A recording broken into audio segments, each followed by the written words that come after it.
mais um Homecast pra gente aqui, começando com conteúdo massa, de troca de ideia. Hoje nós vamos conversar com o Nil, famoso Lenilson. Ele é o nosso convidado, ele vai ser bombardeado com perguntas e respostas aqui. Ele é advogado licenciado, possui graduação pela Univap, Universidade do Vale do Paraíba, pós em Direito Público pela Unisal, graduação em Teologia, grande pastor, CTVAP, radialista, escritor, cantor, musicista nato, que participou do grupo Dominó, famoso boy band dos anos 80, morou um tempo fora lá do Brasil. Lenilson, muito obrigado, conhecido como Nil, muito obrigado pela disposição, um bate-papo top aqui com o Homecast, valeu mesmo, hein, Lenilson? Hoje, para mim, é uma alegria, rapaz, participar com você aqui. Gosto muito de você. Tenho visto todo o trabalho que você tem feito aí em prol do Evangelho. E é uma honra poder participar aqui do Homecast. Espero que as pessoas gostem também. Amém. É isso aí. A gente vai na nossa vinheta tomar um café e a gente já volta. Valeu.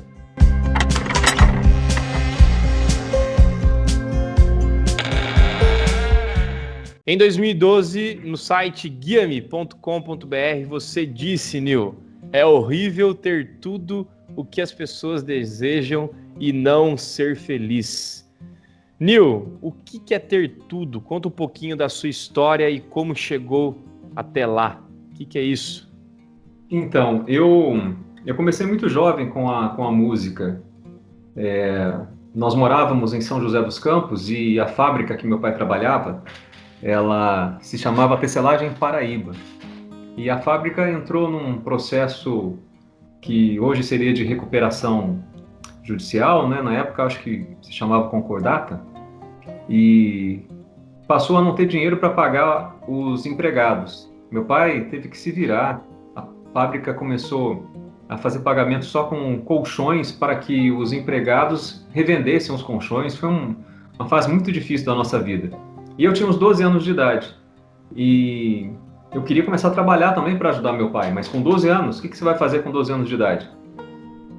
Como eu já havia começado a aprender música, a tocar violão, eu comecei então a dar aulas de violão.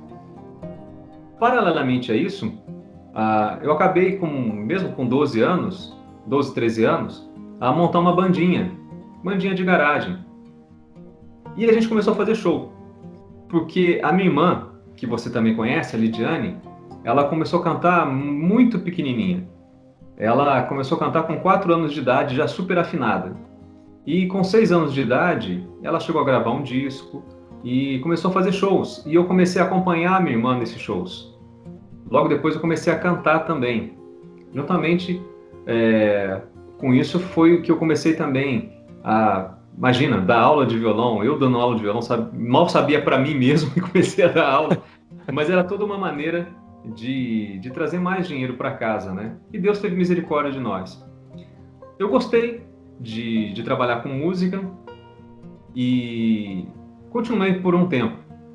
Mesmo um garoto, pré-adolescente, adolescente, eu continuei com a música, só que eu sempre gostei de estudar, sabe, Diego? Eu sempre gostei de me dedicar ao estudo. E como a música não estava mais sendo interessante, porque eu ganhei pouquíssimo dinheiro nessa época. Com as aulas, era muito pouco que eu ganhava. Eu ajudava em casa, mas era um dinheiro, assim, pequeno, né? O valor era muito pequeno. Os shows que a gente fazia na época também, que a minha irmã cantava, e que depois eu comecei a cantar com ela, também a gente ganhava muito pouco. Muitas vezes a gente trabalhou de graça. Então, na plenitude dos meus 13 anos de idade, eu já não aguentava mais aquilo. E falava, não quero mais. Foi pouco tempo, né, de trabalho na música, mas eu falei, não quero mais, porque isso não dá dinheiro. Só que nessa época, veio para o Brasil um grupo chamado Menudo, que fez muito sucesso. E aí o Augusto Liberato decidiu fazer um grupo parecido, um grupo que tivesse as características semelhantes e que fosse destinado também ao público infanto-juvenil. E então ele criou o Grupo Dominó, do qual eu fiz parte. E como foi que eu fiz parte desse grupo? Meu pai sempre quis que ou eu ou a Lidiane seguíssemos a carreira artística. E quando surgiu a oportunidade, ele nos levou para São Paulo e nós participamos de vários programas de TV que permitiam a participação de amadores na época. E nessas idas e vindas de São Paulo, meu pai fez amizade com o Ivaldo Luizio e com o Paulo Ildefonso, que eram diretores, produtores do SBT. E foram eles que entraram em contato com a gente, dizendo que o Gugu estaria montando, naquela época, uma banda e precisava de mais um integrante, porque um dos garotos que ele havia apresentado para a gravadora não havia sido aprovado. Foi por isso que eu acabei entrando no Grupo Dominó. E fomos lançados em 1985. Eu tinha, na época, 14 anos. E foi um sucesso estrondoso. Era uma época pré-internet, o mundo não era como é hoje, o mundo era muito menor. Então, os meios de comunicação da época não eram como o que nós temos hoje. Era época ainda de long play, não é? Não era nem CD se tinha ideia, onde as pessoas compravam os discos realmente. Se você quisesse ouvir um disco, uma música em casa, você tinha que comprar o disco ou ficar esperando para ouvir pela rádio. E dentro desse contexto, puxa, o Grupo Dominó vendeu na minha época, deu mais de 1 milhão de discos, porque eu ganhei 5 discos de ouro e 4 discos de platina nessa época. Cada disco de ouro representava uma venda superior a 100 mil cópias. E cada disco de platina uma venda superior a 250 mil cópias, né? Então, foi um sucesso, assim, estrondoso, shows por todo o país. Conheci os principais nomes da música, os principais nomes da TV. Como eu comecei muito jovem, eu tive, assim, o prazer de conhecer Chacrinha, sabe? Fui muito ao programa do Chacrinha, com o Grupo Dominó. Flávio Cavalcante, que você não sei se já ouviu falar, mas quem é mais antigo conhece. A Hebe Camargo, Xuxa, videoclipes no Fantástico. Eu cheguei ao auge da carreira artística com 19 anos de idade, né? Conhecido no Brasil todo, com fã-clube até no Japão. Fiz uma carreira solo, fui empresariado pelo Renato Aragão, né, do qual eu gosto da amizade até hoje, inclusive do Dedé também, Dedé Santana. Fiz filmes com os Trapalhões, eu fiz 6 filmes com os Trapalhões. Então, eu pude experimentar o top da carreira artística, não é? Shows, na época do Dominó, por exemplo, eu cheguei a fazer shows para 110 mil pessoas em Fortaleza. Para você ter uma ideia do que isso significa, foi feito no estádio, que era o estádio Presidente Vargas. Diego, o estádio ele foi interditado depois do nosso show, porque a multidão arrebentou o estádio. Não foi uma coisa assim impressionante, porque ele não tinha estrutura para tanta gente. No Farol da Barra, esse símbolo de Salvador, nós fizemos um show que ali em frente virou um mar de gente, porque foi estimado que havia 80 mil pessoas no show que nós fizemos lá. Então foi essa realidade que eu vivi. Na minha carreira solo também, eu tive a oportunidade de fazer grandes shows, de participar de grandes eventos, melhor dizendo, dos principais programas de TV. Então, com 20 anos de idade, eu já tinha experimentado o top, o topo realmente do meio artístico. E eu poderia optar em continuar e tentar galgar mais degraus ou não. O problema, Diego, é que a parte bonita do meio artístico é o que a gente vê deste lado da câmera. Mas, infelizmente, o que ocorre nos bastidores não é tão bonito quanto o que a gente vê em frente às câmeras. Veja bem, eu tenho amigos, até hoje, do meio artístico, pessoas que eu tenho o maior carinho. Tem pessoas seríssimas trabalhando no meio artístico, profissionais de ponta. Mas, infelizmente, também há um lado muito feio, sabe, por trás das câmeras. E eu vi isso. Estou me referindo a drogas, estou me referindo a libertinagem. E Deus sempre me guardou das drogas, sabe? O Senhor sempre esteve comigo ali me guardando, nunca usei droga. Mas vi muitos amigos usando, não do grupo, mas de outros grupos que eu conheci. E aquilo me chocava, sabe? Aquilo me entristecia muito. E na época eu namorei muito, sabe? Tive mulheres lindas, mas como dizem em Eclesiastes, quando você começa a buscar o prazer pelo prazer, o sucesso pelo sucesso, o trabalho só pelo trabalho, isso tudo é como realmente uma fumaça, é vaidade, porque aquilo não vai preencher o teu coração. Então, com 20 anos de idade, eu era um profissional realizado, com muita grana, mas um homem totalmente infeliz. Então, é horrível, respondendo a tua pergunta, você olhar para a tua vida. Pô, eu morava na Barra da Tijuca, sabe? O apartamento que eu morava, eu via da nossa sacada, que foi até onde o Bruno, meu irmão, nasceu, né, na cidade do Rio de Janeiro, o Bruno que você conhece. Quando eu saía da sacada do nosso condomínio lá na Barra, eu via a Praia da Barra, sabe? Eu era vizinho do seu Renato, tinha 2 carros 0 quilômetro na garagem, grana, sabe? Podia sair com as mulheres mais bonitas que existiam. Mas, rapaz, eu não sei se você vai compreender o que eu estou dizendo. É terrível você ter tudo isso e não ser feliz, sabe? Eu não podia ir ao shopping center em paz, eu não podia assistir um filme. Sabe como é que eu fazia para assistir filme naquela época? Eu tinha que esperar apagar as luzes, e aí eu entrava na sala. Porque se eu entrasse com as luzes acesas, pô, era um frenesi, cara. Era uma coisa terrível, sabe? Então eu tinha que esperar apagar as luzes para entrar no cinema, e eu tinha que sair antes de acender as luzes, para as pessoas não me verem. Pô, isso não é vida também, né? Vamos falar a verdade, coisa chata, né? Chato Era demais. muito chato. Mas enfim, era o preço que você tinha que pagar pelo sucesso. Convivia com os profissionais da época. Pô, eu tive a alegria de conhecer a Xuxa e passar uma tarde na casa dela, na piscina da Xuxa, sabe? Da casa da Xuxa, conversando com ela. Na época ela ainda namorava o Ayrton Senna. Isso eu tô falando lá atrás, né? Então, eu tive experiências fantásticas. Pô, eu joguei golfe na casa do Silvio Santos, entendeu? Porque na época ele tinha uma pistinha de mini golfe lá e eu ficava brincando com as filhas dele. Então, essas experiências foram muito legais. Porém, à medida que eu fui amadurecendo e eu fui percebendo como era o mundo e fui vendo essas coisas que eu citei para você, aquilo foi me entristecendo muito, porque o artista, ele trabalha muito com emoção e muito artista cria um personagem, sabe, Diego?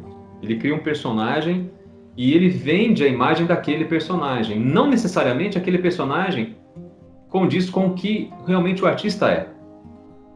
E quando você trabalha no meio, você tem a oportunidade de conhecer as pessoas, além do artista, além do personagem.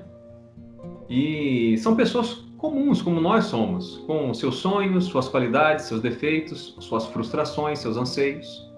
O problema é que as pessoas que eu conheci, a grande maioria, não conhecia Jesus Cristo como Senhor e Salvador.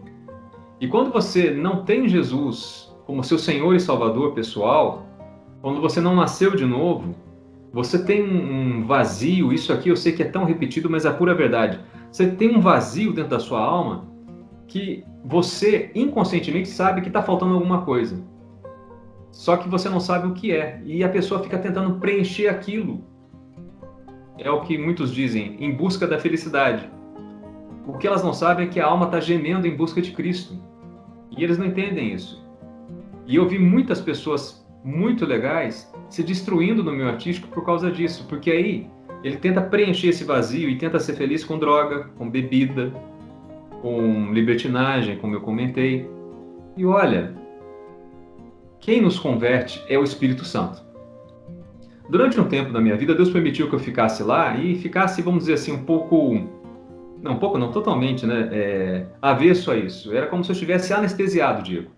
Eu estava no meio de tudo aquilo, mas não percebia muito. Até o dia que Deus foi abrindo os meus olhos e foi me mostrando. Quando Deus começa a tocar na vida de alguém e começa a convencê-lo do pecado, do juízo e da justiça, você não consegue ficar assim, sem ter uma reação a isso, sabe? Então eu comecei a ver, por exemplo, assim, e aquilo começou a me incomodar. Aquelas mulheres lindas, com comportamentos assim, tão imorais, sabe? Sem valorizar as pessoas que elas eram, em busca de sucesso. Falei, pô, mas isso não tá certo. Eu me lembro que uma vez eu fui fazer um programa, não vou dizer o nome do radialista, que na época ele já é falecido. Minto, ele não é falecido não, então eu tenho que tomar mais cuidado ainda. Era um programa lá no Rio de Janeiro, o diretor aqui é falecido. E aí um diretor famoso, que era meu amigo também, mas pô, ele tinha idade para ser meu avô. E aí tinha uma menina tão linda lá, e eu fiquei olhando, e eu tinha 20 e poucos anos, já fiquei de olho na menina, né? Daqui a pouco eu vejo a menina dando bola pro diretor, que era esse cara já falecido, que tinha idade para ser meu avô. Quanto mais ela que era mais nova que eu. Rapaz, aquilo me chocou tanto. Falei, pô. Teve uma vez também que a gente estava fazendo um show, e eu não me lembro mais agora em qual estado. E aí veio uma garotinha, e me chamou a atenção porque ela era aquela garotinha assim, sabe? Aquele estereótipo de modelo mesmo. Loirinha, baixinha, olho claro, cabelinho todo encaracolado. E ela tinha mais ou menos a idade da minha irmã Lidiane. Na época a Lidiane devia estar com seus 13 anos, 12, 13 anos, era a idade que essa menina tinha. E eu já estava com meus 19, 20 anos, né? Um pouco mais jovem, porque eu ainda estava no dominó, então eu devia ter uns 18, 19 anos. E aí eu vi aquela menina, achei linda, e comecei a conversar com ela, Diego, mas assim, sem maldade, conversando com ela, vendo uma menininha ali, né? E ela ficou junto conversando comigo. E eu conversando com ela e tal, assim, sem maldade alguma. Aí eu fui me despedindo das pessoas e fui indo embora. E a menina foi me seguindo. Eu falei, talvez ela esteja hospedada aqui no mesmo andar que eu, né? Acho que ela tá indo pro quarto dela, né? E fui indo e tal. Rapaz, no que eu cheguei no meu quarto, a menina quis entrar no meu quarto. Diego, olha, diante de Deus eu digo isso pra você. Eu tive que expulsar aquela menina do meu... Eu não deixei ela entrar no quarto. Eu tive que empurrar a menina para ela não entrar no meu quarto e fechar a porta. Rapaz, aquilo me impactou de tal forma que eu pensei, caramba, essa menina tem idade da minha irmã. 13 anos. O que eu tô fazendo aqui, sabe? O que tá acontecendo? Então, quando a gente fazia shows, por exemplo, isso ainda voltando um pouquinho na época do Dominó, quantas meninas que até frequentavam igrejas evangélicas iam nos shows do Dominó, até aí tudo bem. Só que muitas vezes a gente fazia shows, por exemplo, lá no Rio de Janeiro, na Baixada Fluminense, a gente chamava de playbacks. A gente fazia 7 shows, 5 shows numa noite, lá na Baixada, sabe? A gente chegava nos baile funks, isso era moda na época. A gente chegava nos baile funks, cantava lá 2 ou 3 músicas e saía fora. Ia para o outro baile funk. E quantas meninas, e aquilo, desculpa, me perdoe as pessoas que frequentam e tal, mas não é um ambiente legal, entendeu? Para quem é da comunidade ali já está acostumado com o meio. Mas para quem não é, meu amigo, olha, é um negócio assim que te choca, sabe? E eu fiquei pensando, caramba, eu tô contribuindo para que essas meninas venham para cá e passem... Enfim, aquilo começou a mexer muito com a minha cabeça, e principalmente quando eu comecei a lembrar do que eu havia aprendido com Cristo, porque uma coisa que eu não te disse é que eu conheci Jesus como Senhor e Salvador aos 10 anos de idade, numa igreja evangélica. Embora minha família não fosse cristã, não fosse evangélica, mas eu passei por uma crise espiritual terrível, Diego. Olha, não sei se você vai acreditar, mas, rapaz, eu via vultos, eu ouvia vozes, sabe? Com 10 anos de idade. E não era um problema psicológico. Então minha mãe me levou à igreja. Primeiro ela me levou à igreja que a família frequentava. E aí eu falei para ela, mamãe, Deus não tá aqui não. Olha só, com 10 anos de idade. Nossa. Aí ela falou, então tá, então vou te levar numa igreja evangélica. Porque a minha avó, mãe da minha mãe, já falecida, ela se converteu no final da vida. Então minha mãe sabia, conhecia já o que era uma igreja evangélica, embora ela mesma não fosse. E ela me levou àquela igreja evangélica, e foi uma igreja batista, lá em São José dos Campos. E aí, na igreja evangélica, naquela igreja, pequena igreja batista, eu conheci Jesus Cristo como Senhor e Salvador e me entreguei a Ele. E adivinha o que aconteceu? Eu fui totalmente liberto de toda aquela opressão maligna. Porém, meu pai ficou bravo comigo e me proibiu de frequentar a igreja. E quando ele me proibiu de frequentar a igreja, o pastor, minha mãe conta, eu não me lembro direito, disse assim, olha, que bom que você quer ter contato com seu Pai do céu. Isso é muito bom, isso é importante. mas você também deve respeito ao seu pai aqui da terra. Então tudo bem, deixe de frequentar a igreja, porque na hora certa Deus vai te chamar de volta. Falei, caramba. Então eu parei de frequentar a igreja. Sempre que eu conto isso, eu lembro daquele versículo, se não me falha a memória, está em João. Lógico, isso aqui, Diego, eu só fui compreender anos depois, né? Depois que eu já estava convertido há muito tempo, e acho que já estava até fazendo seminário. Mas tem João, capítulo 8, versículo 36, é isso? Deixa eu ver aqui, eu estou procurando. Que vergonha, não estou encontrando. É aquele versículo que o Senhor diz assim, que aquele... Estou procurando aqui, depois aí na edição... João 8, o quê? Isso que eu estou procurando, rapaz, para falar para você direitinho, para não falar Que besteira. é o texto?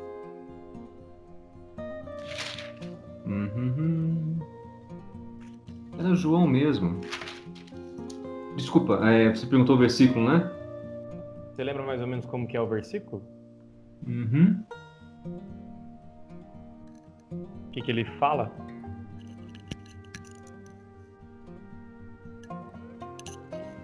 É que essa Bíblia que eu estou fazendo devocional, agora a gente acostuma com Bíblia também, viu? Não, o versículo que eu estou procurando é aquele que o Senhor assim,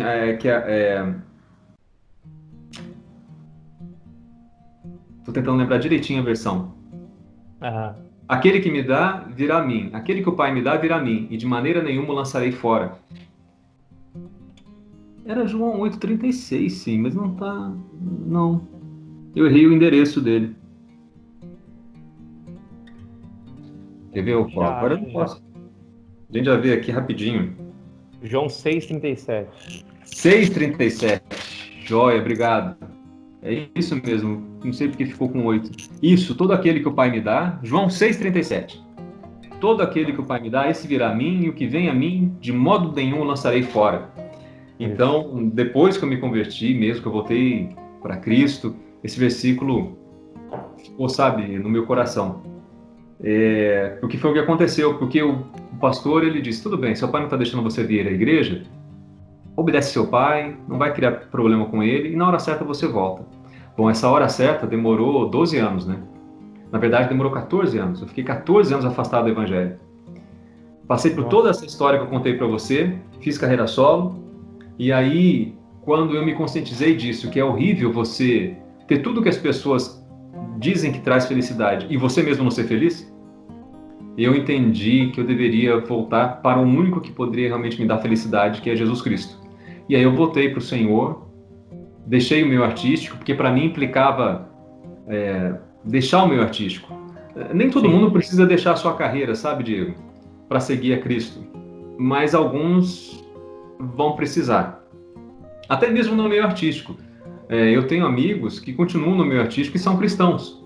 O Kleberson, por exemplo, do Roupa Nova. Ele é cristão há muito tempo, o Serginho do Roupa Nova. E eles estão lá no meio artístico, né? No meu caso, não dava. No meu caso, eu tinha que romper realmente com aquela vida que eu tinha. E aí, voltei para Cristo. Fui batizado no dia 2 de outubro de 93. E ali, o Senhor mudou minha história. Eu já tinha voltado a estudar, porque isso também é uma coisa que acontecia muito na minha época. Muito artista parava de estudar para se dedicar à carreira. Eu também fiz isso. Então eu voltei a estudar e, graças a Deus, depois entrei na faculdade e fui fazendo os cursos que você mencionou. E aí me envolvi bem na igreja.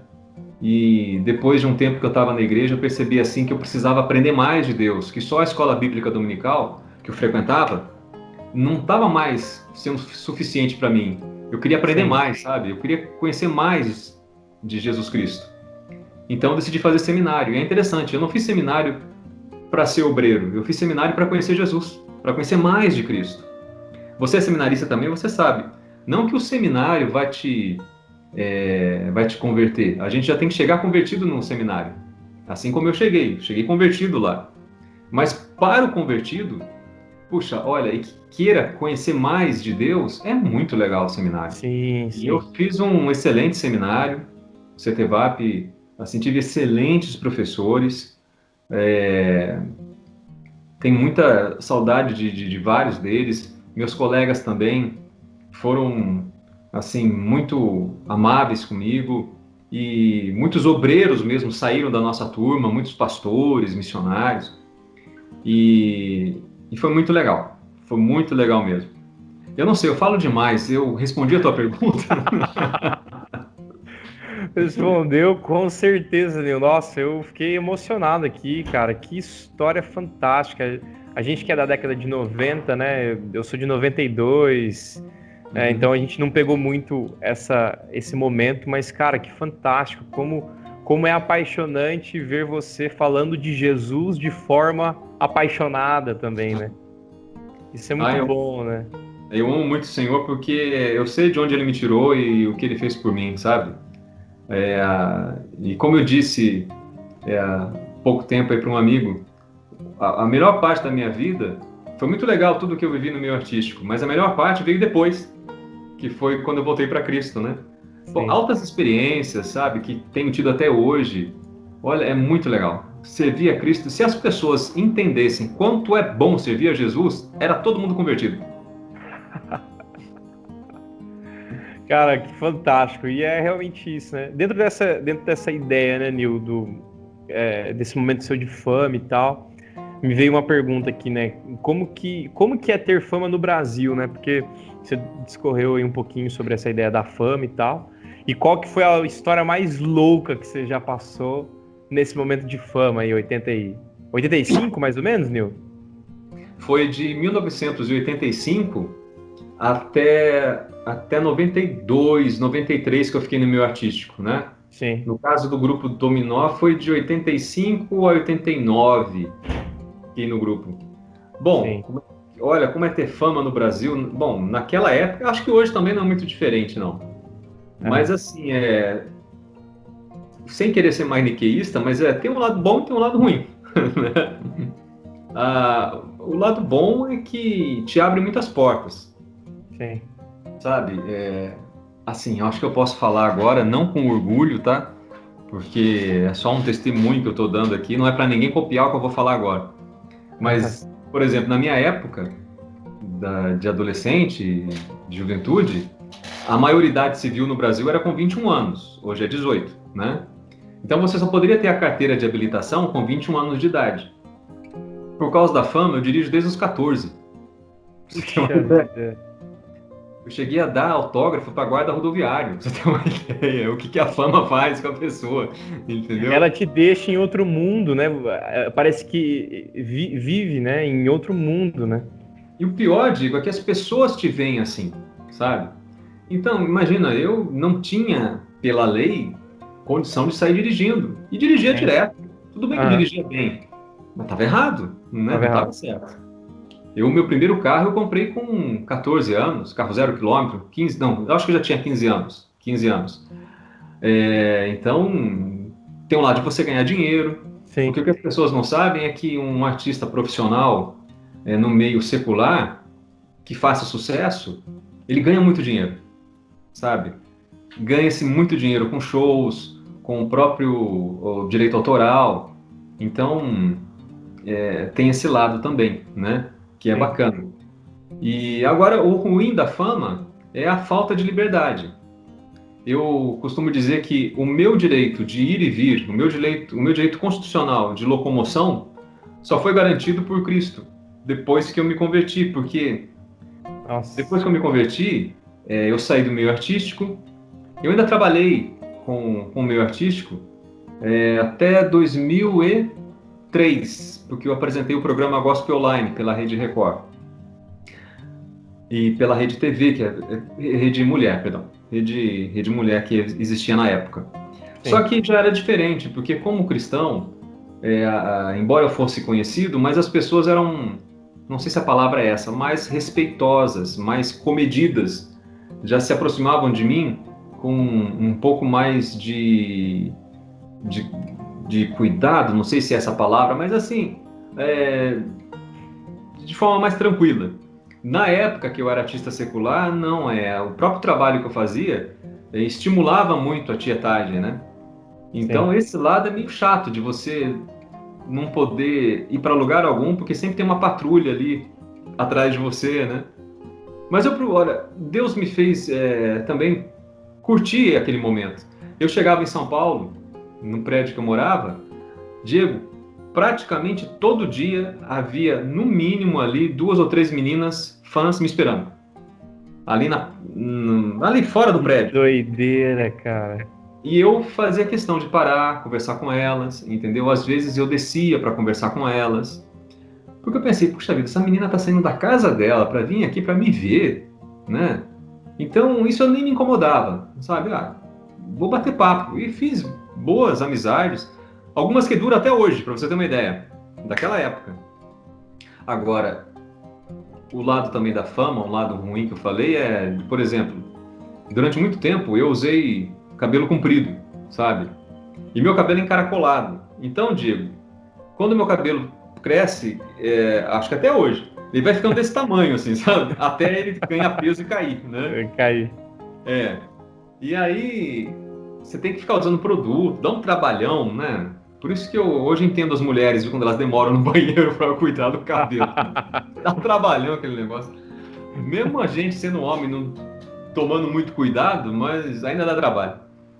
E eu era meio desleixado, então assim, eu não ficava passando creme, essas coisas nada, então meu cabelo era desse tamanho. Mas quando eu ia para televisão, eu passava gel, fazia rabo de cavalo, então ele ficava comportado. E uma vez eu fui comprar alguma coisa, não sei se foi para minha mãe, o que foi. Isso foi em São Paulo. Aí eu fui lá no shopping, que cabelão desse tamanho. E aí a mulher me atendeu e tal. Aí no final do atendimento lá na loja, a moça chegou para mim e falou assim, olha, eu sei quem você é. Ah, sei. Olha, não precisa vir de peruca não, tá? Não acredito. Eu tive que pegar na cabeça e falar assim, não, é meu cabelo, olha aqui, ó. Não acredito. Ô, Nil, mas você perdeu alguns amigos dessa época por causa da conversão? É uma pergunta que não tá na nossa pauta, mas me interessou na hora que você estava falando. Isso aconteceu. Depois que eu me converti... E assim, de pessoas que olharam para você e falaram assim, olha, não dá mais agora. Não assim de forma tão direta, mas se afastaram. Eu me lembrei até esses dias, teve uma situação, por exemplo, que foi muito interessante. Eu já convertido, não é? Já há alguns anos servindo ao Senhor, fui convidado para dar um testemunho, acho que foi em Bauru. E assim Deus nos abençoou tremendamente naquele culto. E eu fiquei hospedado na casa do pastor. Aí um grupo de fãs, que era muito recente na minha conversão, pediu para se encontrar comigo na casa do pastor. O pastor conversou comigo, eu falei, tudo bem. Aí as garotas foram até lá falar comigo e, para minha surpresa, elas foram reclamar comigo por eu ter me convertido. E choraram, você acredita? Estavam chorando, assim. Não acredito. Rapaz, elas estavam assim, inconsoláveis porque eu havia deixado o meio artístico. E eu me lembro de estar falando para elas assim, não chorem não, eu tô bem, só se for de alegria, eu tô melhor agora. E nunca mais vi aquelas moças e provavelmente elas também nunca mais foram minhas fãs, né? Mas amigos, muitos pararam de conversar comigo. Pararam de conversar comigo, ficaram assim distantes, é como se eu tivesse contraído uma doença, sabe? Eu compreendo, hoje, qual é a visão que eu tenho? Que isso é até um agir de Deus, cuidando de mim. Porque se de repente eu continuasse em contato com alguns daqueles amigos, de repente o meu processo de conversão, ou melhor, de santificação, pudesse ser, de alguma forma, comprometido. Porque eles não conhecem Cristo, eles têm uma vida totalmente diferente do que o Evangelho diz que deve ser. Então, de repente, para me livrar de tentações, Deus teve, talvez, é uma maneira, não sei se eu estou falando o que realmente aconteceu, mas acredito que possa ter acontecido isso, um cuidado de Deus ali para realmente me separar para Ele. E digo isso até pensando na Bíblia, porque creio que é possível a gente até fazer um estudo na Bíblia e mostrando isso, que realmente quando você é separado por Deus, há um distanciamento teu com o mundo e com as pessoas que estão no mundo também. Quero deixar bem claro, isso não quer dizer que a gente não deva amar essas pessoas, que a gente não deva evangelizar os nossos amigos não cristãos. Mas, dependendo do comportamento que os nossos amigos tenham, vai ser inevitável essa separação, sabe? Vai ser inevitável, porque eu que falava palavrão, já não falava mais. Só isso já é estranho. Alguém que fala Sim, palavrão direto, parar de falar palavrão, e você conviver com uma pessoa e que fala palavrão e você não fala, é engraçado. A pessoa fica constrangida. exato. Ela começa a ficar se sentindo mal. Você passa a não dar mais risada daquelas piadas obscenas que faziam.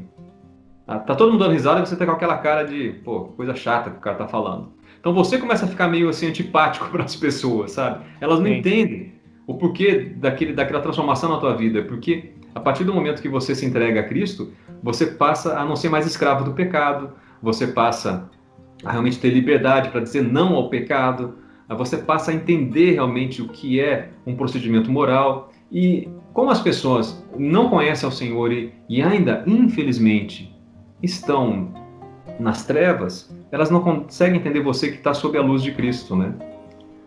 Tive problemas até profissionais, eu digo. Por exemplo, eu trabalhei na Rádio Clube AM aqui de São José dos Campos e eu tive problemas de, assim, bullying na rádio de outros radialistas, porque eu era crente, entendeu? Então aconteceu. Mas depois passou e hoje, graças a Deus, eu consigo conviver com pessoas não cristãs com muita tranquilidade, porque você vai aprendendo também a como exato. conviver no mundo. E é uma ideia da maturidade, né, Nil? Uhum, Você se torna uma pessoa mais madura, né? E aí nós não fazemos aquilo que a maioria faz, porque o nosso prazer está na lei do Senhor, né? exato, exato. O E nosso eles vão prazer está nela, percebendo né? isso. E Sim, quanto mais natural é o servir a Cristo para a gente, quanto mais natural e quanto mais intimidade nós tivermos com o Senhor, acredite no que eu estou dizendo. Ah, aonde a gente for, o Espírito Santo está com a gente, porque nós somos templo do Espírito Santo. E ele vai nos protegendo e vai nos dando sabedoria para que a gente saiba como lidar com os nossos amigos. Então, e eu aprendi a falar não também, sabe? Sem ter vergonha. Então, tô no almoço, no jantar com amigos, eles vão beber. Eu não bebo, né? Antes eu ficava com vergonha, vão falar que é minha religião, não interessa, eu não bebo, é meu compromisso com Cristo, né? E o cara, você não bebe? Não, não bebo. Acabou, né? Se o cara quiser beber, problema dele, né? Mas se eu tiver a oportunidade de dar um testemunho de Cristo para ele, eu vou dar, né? Eu vou falar. Mas assim, o fato de quem não é convertido tá bebendo, tá falando palavrão, isso não é um impedimento para que eu conviva com ele, entendeu? Evidentemente com limites, sim. porque eu começo a me impor também, não é? Isso é normal, né? Eu vou impondo ali no nosso relacionamento limites. Como um amigo meu disse, o pastor Paulo lá da PIB de Curitiba, nós temos limites que são negociáveis. Perdão, nós temos valores que são negociáveis, outros não. Então nós podemos conviver com as pessoas até esse limite. E dizer, olha, até este ponto eu posso negociar. Um exemplo, eu posso jantar com alguém que beba bebida alcoólica. Não tem problema. Eu Aham. não bebo. Agora, seguindo em frente, eu tenho valores que são inegociáveis. Eu não quero que o cara fique bêbado. Eu não quero que ele comece a destratar as pessoas bêbado ali na minha frente, sabe? Isso eu não vou admitir, não é? Eu não vou admitir, por exemplo, que ele beba feito um gambá e depois ele vai pegar o carro e vai embora sozinho Exato, dirigindo. exato, exato, Aí entra o meu testemunho cristão, não é? exato. Não sei se está ficando claro. Com certeza. Não, e isso tem muita ideia do equilíbrio, né? Eu não sou aquele cristão que é chato ao ponto de não ter contato com tais pessoas.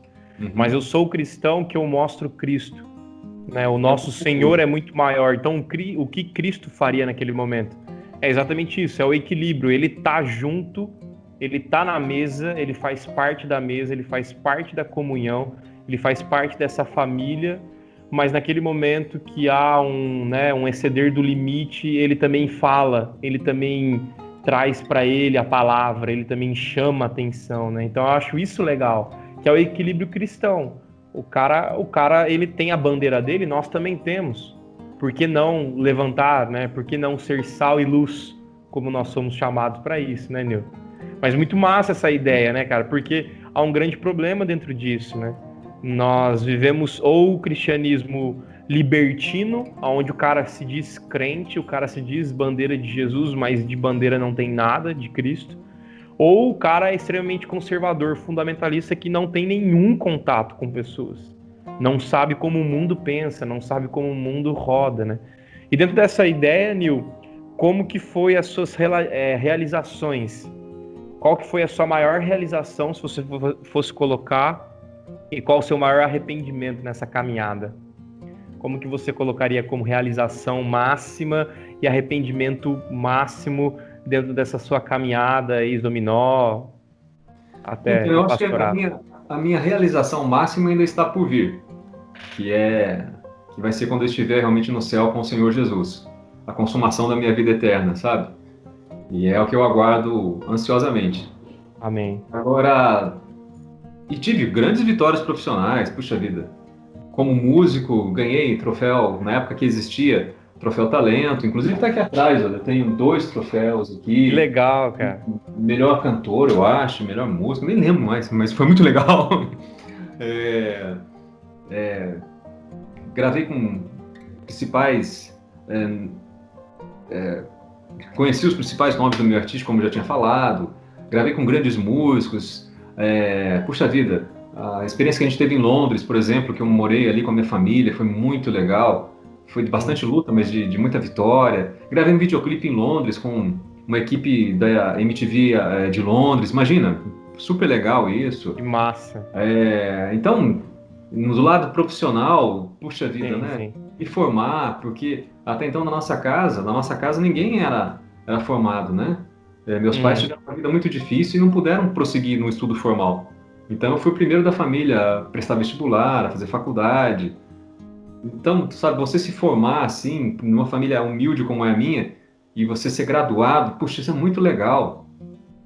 Pude fazer teologia, apresentar programa de TV, puxa, olha, foram tremendas vitórias, mas a maior vitória ainda está por vir, que vai ser eu me encontrar com meus senhores e viver com ele para sempre no céu.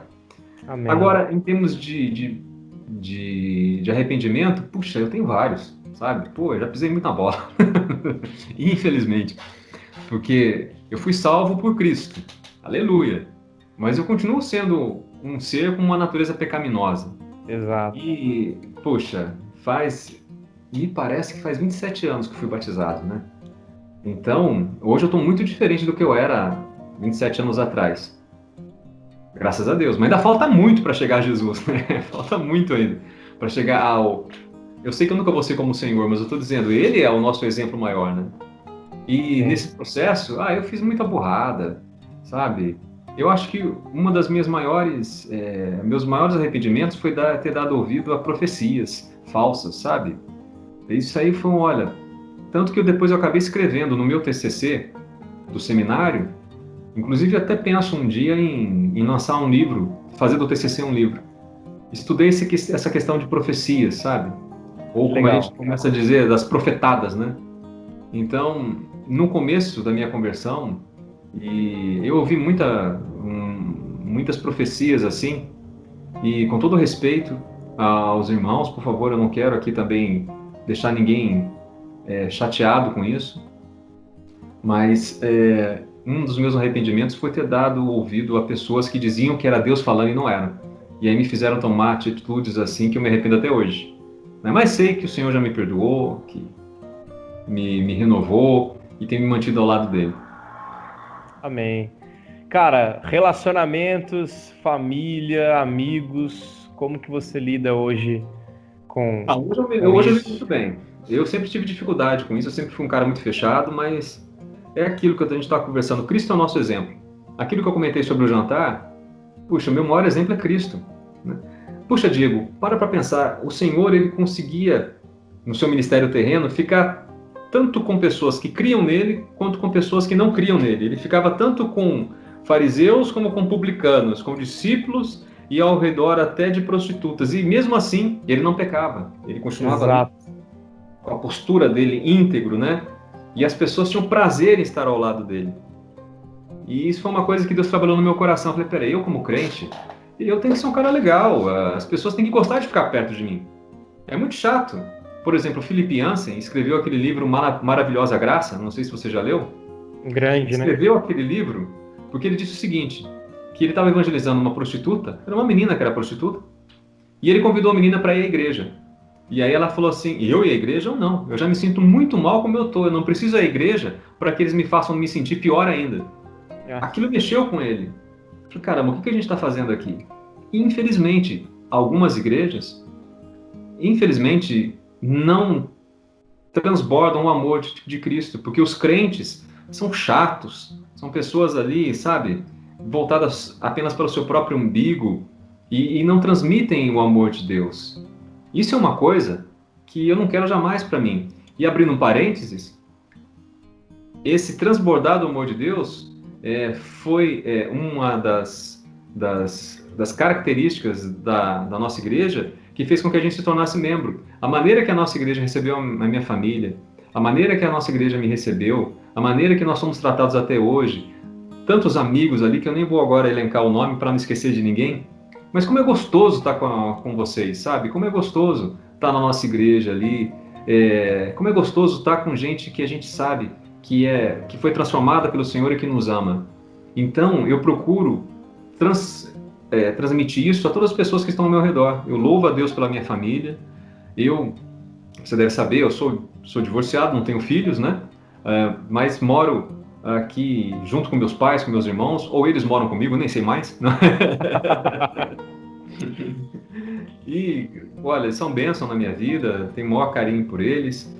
Meus amigos, tenho bons amigos, tenho amigos cristãos como você, tenho outros amigos que não são cristãos, mas que, graças a Deus, temos excelentes relacionamentos. Isso é outra vitória que Deus me deu, porque durante um tempo na minha vida, eu vivi muito sozinho, muito solitário. Hoje não, hoje, graças a Deus, eu tenho bons amigos que, embora eu possa contar usando apenas as duas mãos, mas que eu posso dizer que são amigos.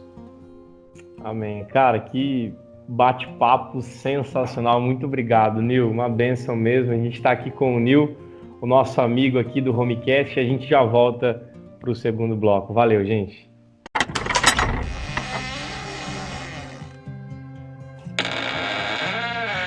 Estamos de volta com o nosso Homecast, bate-papo especial com o Nil aqui, ex-dominó, um pastorzaço, um amigo nosso aqui. Muito bom, Nil, muito obrigado. E bate pronto aqui pra gente, quem é Jesus para você, Nil? Se você fosse responder, quem é Jesus? Quem é Jesus? O que é Jesus? E aí, Jesus Cristo para você? Meu Senhor, meu Salvador, meu melhor amigo, a minha razão de viver. Sabe, eu anseio pelo dia que eu vou estar face a face diante do Senhor. E uma coisa que eu tenho perseguido é procurar ter cada vez mais intimidade com Ele. Eu li muitos anos atrás um livro chamado Caçadores de Deus, não sei se você já ouviu falar. Eu acho que agora eu estou começando a compreender o que aquele autor quis dizer. Porque realmente nessa vida, Diego, o que a gente precisa é do Senhor. Agora, nessa época de pandemia, tanta coisa errada que está acontecendo, pessoas muitas vezes desesperadas, até os nossos governantes meio perdidos por aí. E aí quando você vai para a Bíblia, você tem um consolo para a tua alma de ver que, olha, tudo está acontecendo de acordo com a vontade de Deus. Olha, tudo tem um propósito. O Senhor disse que antes que Ele viesse, aconteceriam sinais, dentre eles epidemias. E tudo isso está seguindo um roteiro que foi predeterminado por Deus desde a eternidade. Ou seja, o Deus que habita em você, pelo seu Espírito, está no controle. Você não está sozinho. Ele não desistiu de você. Você não está correndo perigo. Porque embora a tempestade esteja, olha, violenta aí do lado de fora do avião, o teu pai, ele é o dono e ele é o piloto do avião. Então fica tranquilo, vai dar tudo certo.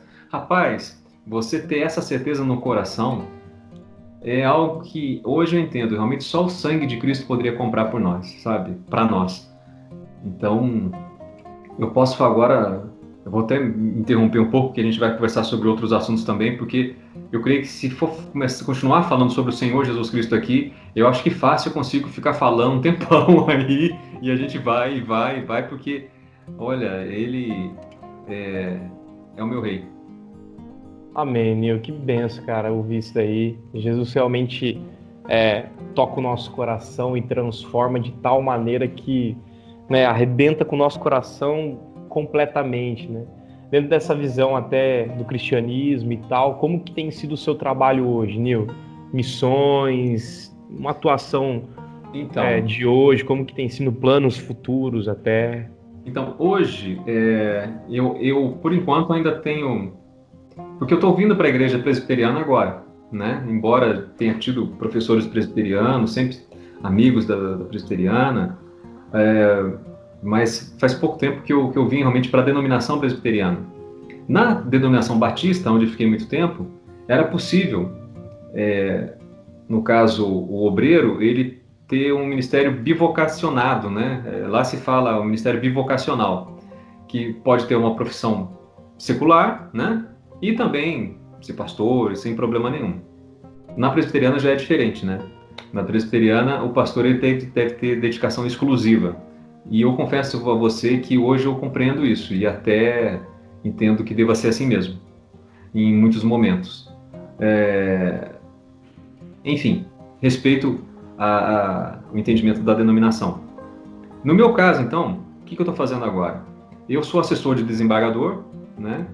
Eu sou assessor do desembargador Gamaliel Semiscaf, um cara genial também, fantástico, um cara cristão, um cara que você pode também um dia entrevistar, se você quiser, um cara muito legal, muito acessível, tem uma história muito bonita também. E eu sou um dos assessores dele. Embora seja advogado, não advogo porque eu estou ligado ao tribunal. Legal. Na minha vida profissional, o que eu tenho feito, né? E ministerialmente, eu continuo usando os talentos e dons que Deus me deu na nossa igreja, né? Tendo a oportunidade ali que o pastor Carlos e o conselho me dá de poder pregar o evangelho, de poder ministrar louvores, não é? Juntamente com meus irmãos. É uma alegria para mim participar dos cultos. Agora os cultos de quarta-feira, né? Estou tendo a honra ali de poder ajudar ministrando louvores, né? Ali na direção também, junto com, lógico, debaixo da tutela do pastor Carlos, né? Grande Carlão. De PCC, né? E eu tenho utilizado muito também, Diego, as redes sociais Que para legal. evangelizar. Então, quem está nos ouvindo aí, se quiser visitar, no Instagram é @pr.new com dois L's. @pr.new com dois L's. No Facebook, da mesma forma, se você colocar lá, facebook.com/pr.new, né? Pastor New. Eu tenho também um canal no YouTube que se chama New Evangelista, né? Então, basicamente, e tem um meu blog. O blog é mais difícil para as pessoas. Não é difícil não, se você colocar no YouTube, no Google você vai encontrar. Mas é New Ministério, tudo junto. Lembrando que New é com dois L's e ministério sem acento, .blogspot.com. Então, eu vou repetir, newministério.blogspot.com. E por meio dessas redes sociais, eu tenho procurado levar o evangelho, sabe? E tem sido uma experiência muito bacana. Graças a Deus, muitas pessoas têm conhecido a Cristo e têm sido edificadas pelo Senhor por meio desses canais. E durante muito tempo eu também viajei pregando o evangelho em outras denominações. Agora, eu tenho procurado realmente voltar ali minha atenção mais para a nossa igreja local. E futuramente, não sei, já conversei com o pastor, estamos orando aí, de repente, dependendo da direção que Deus me der no futuro, talvez me dedicar realmente então somente ao ministério. Legal, Nil. Você soltou faz pouco tempo, acho que na sexta-feira, ontem, né? Um post Uma aí live? legal, né? Eu tô até aqui, ministério.blogspot.com.br aqui, Ah, e falando Johnny. sobre, afinal, o isolamento social é eficaz ou não. Ah, E perfeito. já partindo para a gente encerrar aqui também e tal, como você diz aqui nessa questão do isolamento, qual seria uma palavra legal para esse pessoal que está pirando nessa quarentena e não aguenta mais? Qual Pois seria é, uma isso aí, palavra olha, pastoral e do Nil aí pra gente? Rapaz, esse é um tema que a gente poderia fazer um podcast só sobre isso. Eu ando muito preocupado. Falando como cidadão agora, eu creio que, infelizmente, o recado que as nossas autoridades têm dado é que elas estão perdidinhas nessa situação. Exatamente. E isso é algo que traz uma angústia para o nosso coração. No estado de São Paulo, eu, com devido respeito, não tenho concordado com a maneira como o tema tem sido tratado. Eu tenho utilizado o seguinte exemplo. Imagine que nós tenhamos que sacrificar um elefante raivoso. Não há mais cura para aquele animal, ele precisa ser sacrificado. Ok, como é que a gente vai sacrificar esse animal? Não é possível chegar perto dele? Não é, ele tá terrível, tá atacando. E aí alguém decide usar um canhão. Eu falei, pô, pera, um canhão? Para que usar um canhão para matar um elefante? Sabe? Se um rifle já dá conta do recado. Parece que agora, em relação à pandemia, pelo menos aqui no estado de São Paulo, com devido respeito, estão usando um canhão, quando um rifle já daria conta. Eu creio que o isolamento social, não estou falando contra ele, eu acho que pode ser feito, mas de uma maneira menos agressiva. Eu me lembro, eu enfrentei, assim como as pessoas, acho que você também, pela sua idade, você também, a questão da H1N1, né? Lá em 2009. Nessa época, eu lembro que eu morava em Araucária e também foi algo que deixou todo mundo muito temeroso e as autoridades procuraram tomar as medidas necessárias, mas não foi necessário falar em lockdown e esse isolamento social tão agressivo como tem sido feito agora. E nesse texto que eu coloquei, por exemplo, que o governador do estado de Nova York ficou surpreso ao dizer que, puxa vida, a gente está fazendo isolamento aqui, mas a maior parte das pessoas que estão sendo infectadas estavam em casa. Então, a dúvida que eu coloquei ali, sem poder fechar a questão, porque eu sou um profissional do direito, não tenho elementos para dizer se isso está certo ou está errado, mas, peraí, mas então não está funcionando ficar parado em casa. Então, tanto faz você ficar em casa quanto não ficar em casa, desde que você tome medidas de distanciamento e outras mais, de asepsia, mas é algo que, uma pergunta que, na minha opinião, os governadores, os prefeitos deveriam estar trabalhando com mais afinco, porque, sem dúvida alguma, da maneira que a coisa está indo, o impacto financeiro e econômico é terrível. Eu mesmo, no meu bairro, já tenho visto pessoas que já estão fechando as portas, porque é um mal que não acontece apenas em São Paulo, acontece no Paraná, acontece em outros estados. É algo que precisa ser visto. Então, nós, como cidadãos, temos que nos colocar diante disso, na minha opinião, cobrando das nossas autoridades um posicionamento embasado. Ok, eu fiquei sabendo, por exemplo, que em São Paulo vai se iniciar agora um rodízio, não sei se ainda vai ser mantido, mas muito mais agressivo do que era antes, onde as pessoas vão ter que ou sair no dia ímpar ou sair no dia par. A questão com base em que estudo isso foi feito? Me diga por que isso vai ser benéfico para impedir o avanço da pandemia. Porque se você proíbe carro na rua, você vai estar sobrecarregando um modal que é o transporte público. E aí você vai estar sobrecarregando o metrô, você vai estar sobrecarregando ônibus e vai ter aglomeração lá. Então me explica por que isso vai diminuir a pandemia. Exato. Eu acho que os governadores têm que parar as autoridades, de uma forma geral, de lidar com a gente como se a gente fosse imbecil. Eu acho que elas têm que chegar e dizer, nós vamos fazer isso por isso. Nós não vamos fazer isso porque a gente não tem certeza se vai dar certo. Apesar que isso, vamos ser francos, eles nunca vão dizer, né? Agora, a palavra bíblica, para nós nesse momento, resume-se na pessoa de Jesus Cristo. É o Senhor que vai poder nos proteger. É Ele. E tem um salmo que eu quero deixar para todas as pessoas que estão nos ouvindo, que é o Salmo 46. Mesmo dentro desse cenário, mesmo dentro dessa minha discordância com as políticas públicas que estão sendo tomadas, eu volto os meus olhos para o meu Senhor, porque o Salmo 46 deixa muito claro que Deus é o nosso refúgio e fortaleza, socorro bem presente nas tribulações. Então, é o Senhor que vai nos socorrer neste momento? Não vai ser o governador A, não vai ser o governador B, não vai ser o prefeito A, o prefeito B, não vai ser o governo federal. Quem realmente pode nos dar vitória neste momento da pandemia é o Senhor Jesus Cristo. É nele que nós temos que buscar refúgio, é nele que nós devemos nos abrigar, porque ele vai nos proteger, porque é a promessa dele. Aí alguém pode ouvir e dizer, mas esse cara tá doido, tá querendo dizer então que só porque ele é crente não vai ficar doente? Não, não é isso que eu estou falando. Estou falando de uma proteção muito maior do que essa. Porque a doença pode ocorrer tanto para o crente quanto para o descrente. Agora, a consequência dela vai ser diferente para ambos. Por quê? Porque o cristão ele tem certeza da vitória. O cristão tem certeza, segundo o que ele lê em Romanos capítulo 8, versículo 28, se não me falha a memória, que tudo coopera para o bem daqueles que amam a Deus. Ele sabe que ele não está mais separado de Deus. Ou seja, ele sabe que ele vive uma íntima comunhão com o Deus que criou o universo. E ele sabe que a vontade de Deus é boa, ela é perfeita e ela é agradável.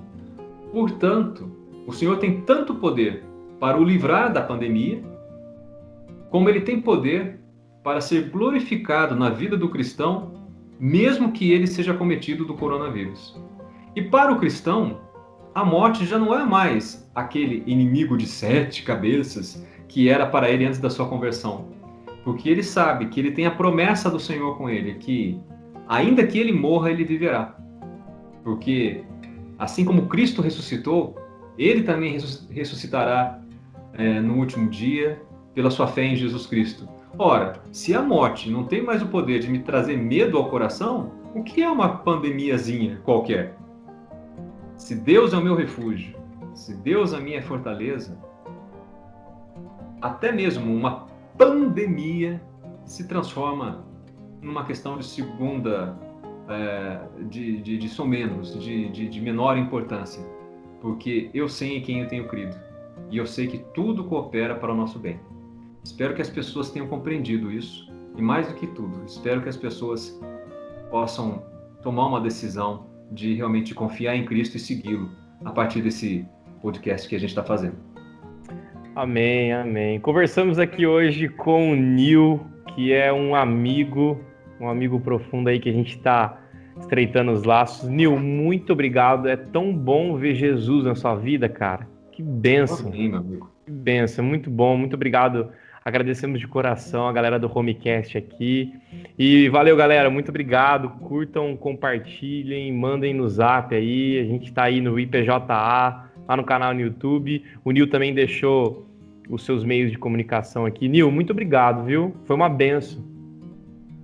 Obrigado, Diego. O prazer foi meu. Peço perdão aí aos amigos que nos assistiram se eu fui tão prolixo quanto eu acho que fui, mas eu tenho um amor tão grande pelo Senhor, eu quero tanto que vocês conheçam a Jesus, que às vezes eu me sinto, mas que a paz do Senhor Jesus Cristo esteja com todos vocês. Forte abraço, Diego. Obrigado. Amém. Foi muito bom. Valeu, galera. Deus abençoe. E até semana que vem. É nóis.